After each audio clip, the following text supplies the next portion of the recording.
Friends, and all I have to say is, how about them Dallas Cowboys? Especially my quarterback, Dak Prescott. Let's check into primetime talking to Dak Prescott post-game after winning their 12th game of the season. That's right, their 12th game of the season. Let's go to the tape. As Dallas picks up its 12th win. Dak, what's going on, big fella? How you doing? What's up, Primetime? Doing good. Tell me about the win. How exciting was it? And did you understand how great you were today? 32 of 36, man. That was awesome. Yeah, I mean, I've got great playmakers around me. It's fun when those guys get out there, get open. Zeke has the type of night he had tonight, just to open up the pass game. It was a great team victory. Just to be here on Sunday Night Football in AT&T Stadium, no better atmosphere. Dak, this is LT. How you doing, boss? What's up, T? Hey, so tell me about the noise. Everybody talking about Tony Romo. Is Tony Romo going to get in the game? How did you ignore that noise and play possibly your best game tonight?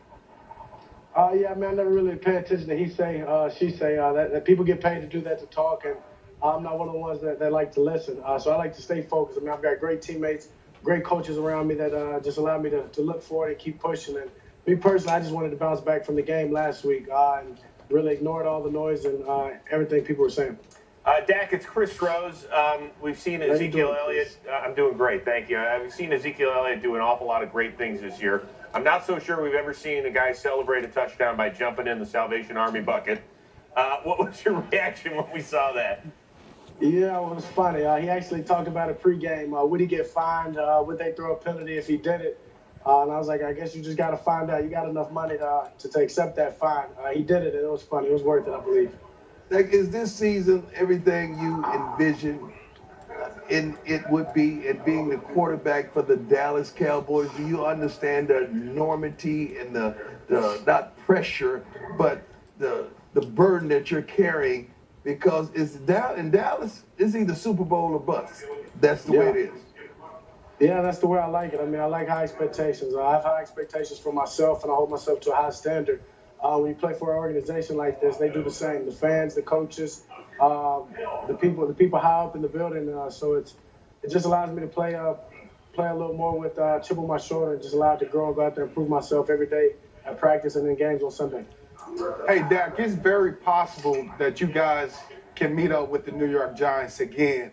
So tell me, what would it take for you guys to beat them this time around in the playoffs? Just to be patient. I'd be excited for that matchup. I want to go back and get that revenge. That being the only team that's given us a loss or two losses this year, I'd be ready for that matchup, and we'd get them. All right, so how far can this team go? I mean, is there talk within the locker room? It's got to be more than the game at a time at this point. You have 12 wins right now, Dak.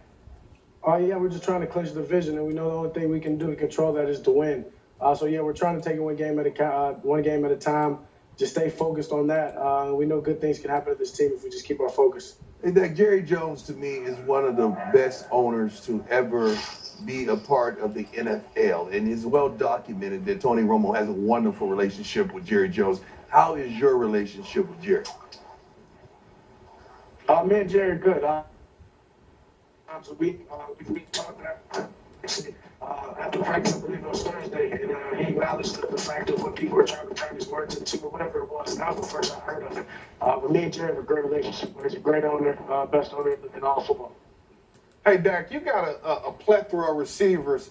How do you keep all? I mean, you Cole Beasley, Terrence Williams, Dez Bryant, obviously, Jason. How do you keep these guys happy, man?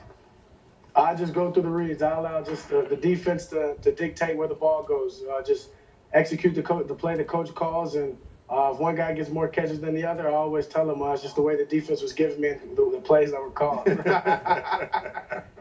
Dak, I'm more than twice your age. I've never been able to tie a bow tie in my life. Please tell me that that's not one of those clip-ons, that you tie that fresh every Sunday.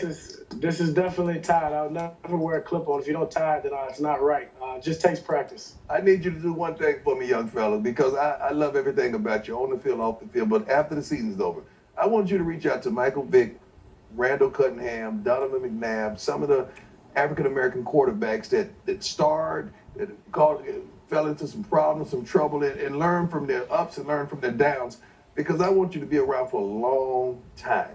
And if you can learn to balance the two, baby, it's going to, the sky is the limit for you, man, because you are awesome. We love everything about you.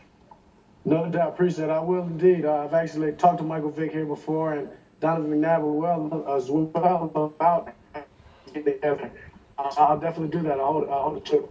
Appreciate you, my man. You have a good time. Later, Dak. Yeah, appreciate you guys. Yeah, thank y'all. All right, Dak Prescott, one of the biggest reasons why the Dallas Cowboys are 12-2 at this point in the season and the #1 seed in the NFC playoff chase. Coming into Sunday,